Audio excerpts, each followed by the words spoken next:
So, bago pa dumating ang mga Kastila, meron ng mga naninirahan ditong mga lokal. Ang tawag po sa kanila ay mga Aita. Okay? So, yung mga Aita pong yun, sila po ay sumasamba sa mga anito. Okay?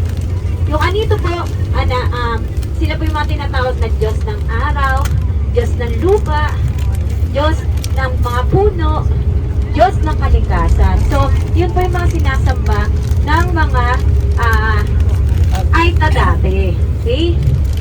So, wait lang po, putulin ko lang po yung kwento. Ito po yung tinatawag nating tipong tunnel. Ito pong tipong tunnel na po to, gawa po ito ng mga Americans. Yan. So, parang yung bundok po, ang ginawa po nila ay parang binutas po, okay?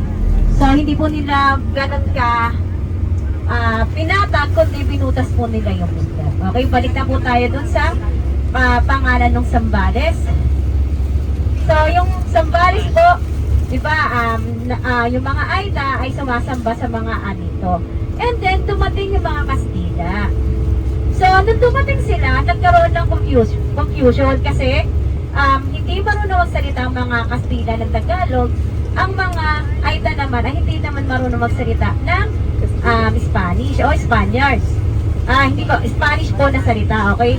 So, kaya ang nangyari, yung mga Kastila, tinatanong nila kung anong lugar ito.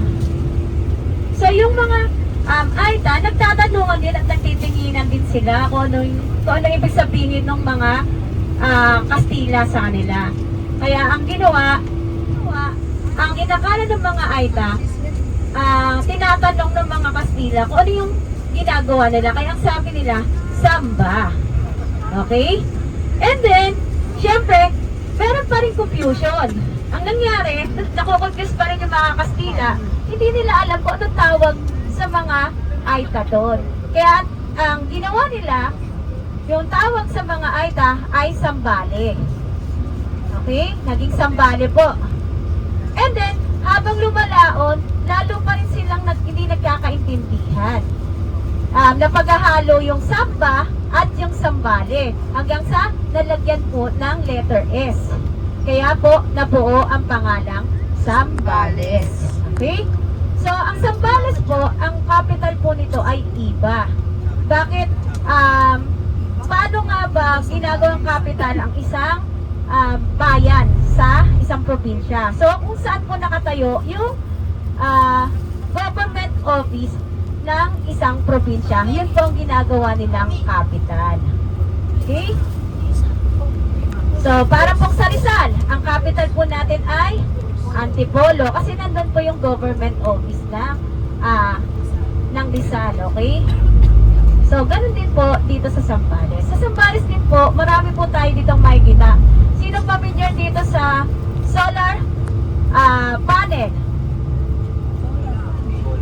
Yung solar, kung saan kumukuha tayo ng liwanag ng araw, iniipon yung through solar, and then kino-convert sa electricity, okay? So, dito sa Zambales, may makikita po tayong solar farm. Yung tinatawag nilang yung mga ng mangga, Dinamulag Festival, okay? Ang tawag po kasi nila doon sa mangga nila na ini-import sa ibang bansa ay Dinamulag. Okay? So, ano po siya? Kalabaw na malaki. Okay? So, kaya po siya tinawag na Dinamulag. Dito rin, sa Zambales, pinanganak yung isa nating naging presidente ng Pilipinas. Sino kaya yon? Magsaysay. Yes, very good. Si Ramon Magsaysay. Okay? So, si Ramon Magsaysay po ay pampitong presidente ng Pilipinas. Okay? So, namatay po siya dahil sa plane crash. Okay? And then, nung tinatawag po siyang man of masses. Diba po? Nung kanyang libing, mahigit 2 million po ang nagatid sa kanya sa huling hantungan niya. Okay? Madami pong mga sumusuporta sa kanya, naniniwala Kaya hinatid po siya sa kanyang huling libingan. Okay?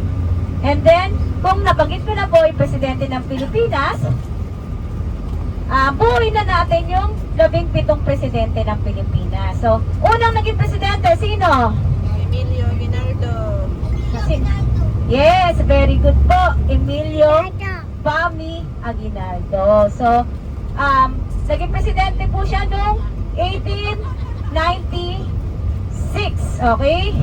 Kung saan nagkaroon po ng botohan sa Convention Center na ngayon po ay sa Tejeros Convention po pala na ngayon po ay tinatawag ng General Trias Cavite. Okay?